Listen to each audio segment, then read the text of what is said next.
తెలంగాణ రాష్ట్రం వచ్చిన తరువాత 10 సంవత్సరాలు ముఖ్యమంత్రిగా ఉన్న కేసీఆర్ గారు చేయలేనటువంటి పనులన్నీ ఒక్క సంవత్సరంలో రేవంత్ రెడ్డి గారు చేసి ప్రజల్ని మెప్పించారు. కాబట్టి తెలంగాణ ప్రజలంతా రేవంత్ రెడ్డి రియల్ హీరో అని గుర్తించి ఆయన్ని ప్రేమిస్తున్నారు. ఎందుకు రేవంత్ రెడ్డి రియల్ హీరో?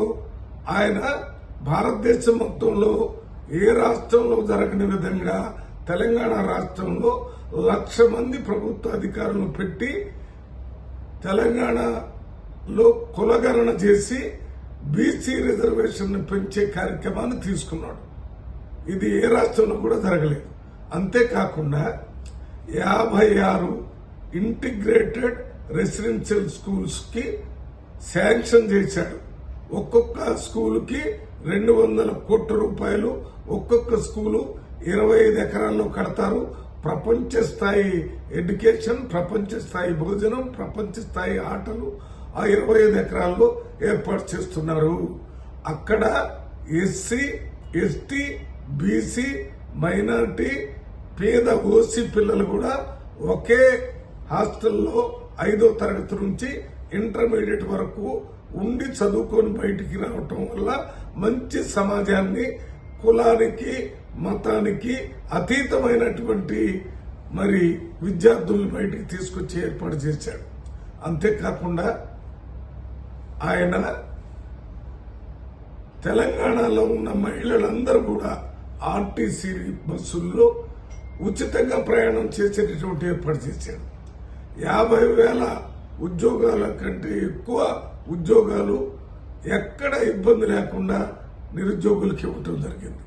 ప్రతి సంవత్సరం క్యాలెండర్ డిక్లేర్ చేసి ఉద్యోగాలను రెగ్యులర్ గా చేస్తారని ప్రకటించి అమలు చేయబోతున్నారు. ఇది కాకుండా పేద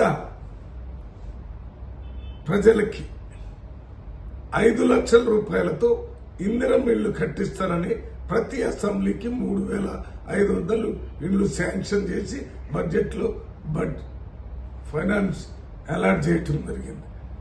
పేద ప్రజలకి 200 యూనిట్లు కరెంటు ఉచితంగా ఇచ్చే ఏర్పాటు చేశాడు. అదే రకంగా 500 రూపాయలకే గ్యాస్ సిలిండర్ పేదవాళ్ళకి ఇచ్చే ఏర్పాటు చేశాడు. పేద ప్రజల ఆరోగ్యం కోసం 10 లక్షల రూపాయలు ఆరోగ్యశ్రీలో ఏర్పాటు చేశాడు. ఇవన్నీతో పాటు రైతులకి 2 లక్షల రూపాయల అప్పు మాఫీ చేశాడు.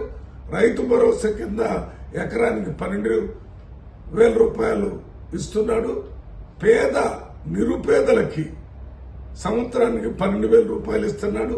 ఇవన్నీ 10 సంవత్సరాలు ముఖ్యమంత్రిగా కొనసాగిన కేసీఆర్ చేయకపోవటం వల్లనే మొన్న అసెంబ్లీలో ప్రభుత్వాన్ని, బీఆర్ఎస్ ప్రభుత్వాన్ని గద్దెదించారు. తర్వాత జరిగినటువంటి పార్లమెంట్ ఎన్నికల్లో ఒక్క సీటు కూడా రాలేదు. అందువల్ల real hero of Telangana is mister Revanth Reddy.